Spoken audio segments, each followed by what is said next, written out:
Good evening. Good evening दीदी। मैं ज़ीनत महज़बीन हूँ और मेरे सामने सोनम है। सोनम बहुत प्यारी लड़की है। त्रिवेणी गर्ल्स हॉस्टल में सोनम रह रही है। सोनम सोनम अपने बारे में बताएंगी, खुद ही बताएंगी। यस, हाँ सोनम, तुम्हारा नाम क्या है? अपना मेरा नाम। नाम सोनम चौरसिया है। हाँ, और कौन सा कोर्स चल रहा है तुम्हारा? अ, मेरा बीए हिस्ट्री ऑनर्स से बीए चल रहा है।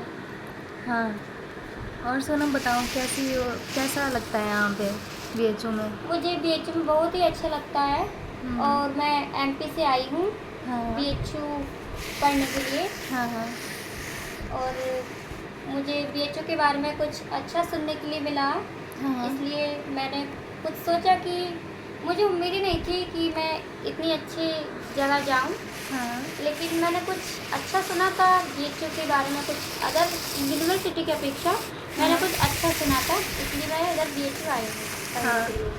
तो आप कैसे पढ़ाई लिखाई करती हैं? आप तो मतलब अल्लाह माफ़ करे, आप देख नहीं पाती हैं, फिर कैसे लिख पढ़ती हैं? आपके एग्ज़ाम्स कैसे होते हैं? आप लोग ब्रेल लिपि में कैसे लिखते हैं? हाँ दीदी, तो हम इस तरीके से पढ़ते हैं, जैसे कि मैं आपको बताती हूँ।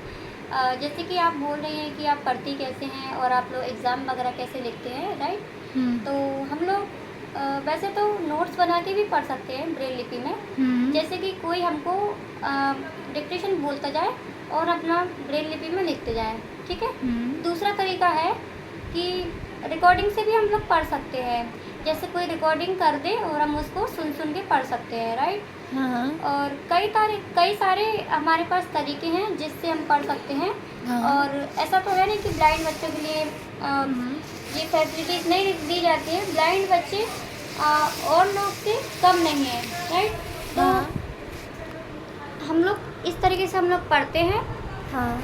और आप पूछिए कुछ मैंने क्वेश्चन सुना है। है कि बेजो जो है विजुअल या फिज़िकल हैंडीकैप्ड फ्रेंडली है। चारों तरफ बेजो में रैंप लगे हुए हैं और ब्लाइंड बच्चों के लिए अच्छे नोट्स का भी इंतज़ाम है।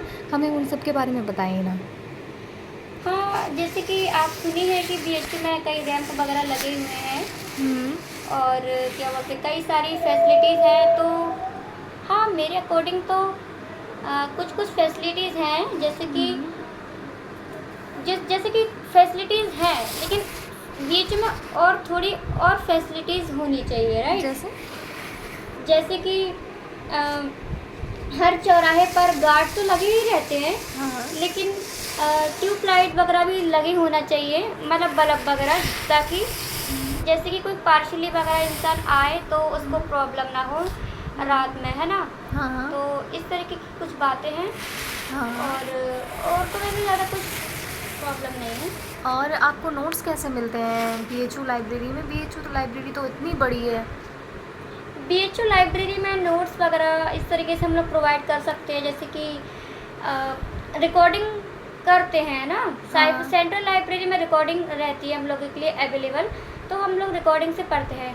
तो जो student third year second year या एमए जिसके पास समय होता है, तो हाँ, वो लोग रिकॉर्डिंग करने जा सकते हैं लाइब्रेरी में, राइट? हाँ, हाँ, तो इस तरीके से हम लोग पढ़ते हैं। जिसके पास समय होता है तो रिकॉर्डिंग करने जा सकते हैं। इसमें हम लोग की काफ़ी थोड़ी मदद हो जाती हाँ, है ना? इस तरीके से हम लोग पढ़ते हैं। और हाँ, पीडीएफ वगैरह से हम लोग पढ़ लेते हैं। एक ऐप है इंस्टा रीडर, वो कुछ भी पढ़ के बता देता है ना, कोई भी बुक हाँ, पढ़ के बता देगा, उससे भी काफ़ी हम लोग को हेल्प मिलती है। हाँ, और रिकॉर्डिंग वगैरह से भी हम लोग पढ़ सकते हैं। हाँ, और जैसे कि लाइब्रेरी में हम लोग के लिए कई हाँ, सारी बुक अवेलेबल है, जो कि हमारे भाई द्वारा की गई हैं। हाँ, जैसे कि जिन लोग के पास थोड़ा भी समय होता है, तो वो लोग का मन होता है कि सब लोग आगे बढ़ें, हाँ। है ना, हमारा समाज आगे बढ़े। तो सब लोग ये सोचते हैं, तो वो लोग लाइब्रेरी में जाके रिकॉर्डिंग कर देते हैं, है ना। एग्ज़ाम्स कैसे लिखते हो? एग्ज़ाम हम लोग स्क्राइबर द्वारा एग्ज़ाम लिखते हैं। जैसे कि हम लोग सेकेंड ईयर के हैं, तो हम लोग को फर्स्ट ईयर का स्क्राइबर मिलेगा, राइटर जैसे कि उसको बोले तो वो लोग हमको क्वेश्चन पढ़ के बताता है और हम उसका आंसर लिखवाते हैं। इस तरीके से हम लोग एग्ज़ाम देते हैं। बढ़िया। और ये ब्रेल लिपि में कैसे लिखते हो आप? हाँ, ये ब्रेल लिपि में हम आपको बताते हैं। क्या नाम है, ये ब्रेल लिपि है, पहले इसको सीखना पड़ता है, ठीक है। अच्छा, ये हाथों में क्या रखा है आपने? ये हाथों में स्टाइलस है, क्या बोलते हैं इसको? स्टाइलस बोलते हैं इसको।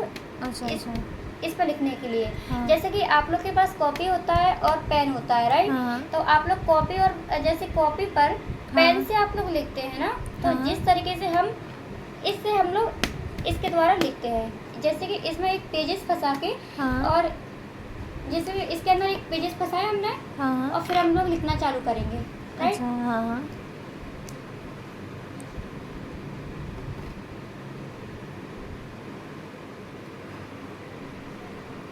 अब आप पूछिएगा क्वेश्चन। हाँ, आप लिख के दिखाओ ना कैसे लिखते हैं। हाँ, देखिए, पहले तो मैं आपको ब्रेल लिपि के बारे में बता देती हूँ। तो हाँ। जैसे सारे दृष्टिबाधितों के लिए हाँ। ये ब्रेल लिपि बहुत ही उपयोगी मानी गई है, राइट। हाँ। ठीक है, तो ये ब्रेल लिपि मेरा मानना है कि हाँ। सारे जो दृष्टिबाधित हैं, हाँ। ये सब कुछ सीख लेने चाहिए, राइट। हाँ। कोई दृष्टिबाधित, मतलब मैं ये तो नहीं कहूँगी कि कोई को नहीं सीखते हैं, लेकिन मैं इसलिए बोलना चाहूँगी कि कोई लोग सोचते हैं कि अरे हम तो रिकॉर्डिंग से पढ़ लेंगे, हम ऐसे पढ़ लेंगे, लेकिन नहीं, क्योंकि ये ब्रेल लिपि सबको सारे दृष्टिबाधितों को आना बहुत ही अनिवार्य है। क्योंकि अगर ये ब्रेल लिपि हमको आ गई है तो हम कहीं पे भी पढ़ सकते हैं। अब जैसे कोई तो आपको रिकॉर्डिंग करके देगा नहीं, राइट। तो अगर कोई नहीं देता है तो हम कम से कम क्लास में ये तो कर सकते हैं कि साइडेड बच्चों के साथ बैठ के तो हम अपना नोट्स बना सकते हैं, राइट। हाँ। तो इससे भी हमको कुछ हेल्प मिलेगी।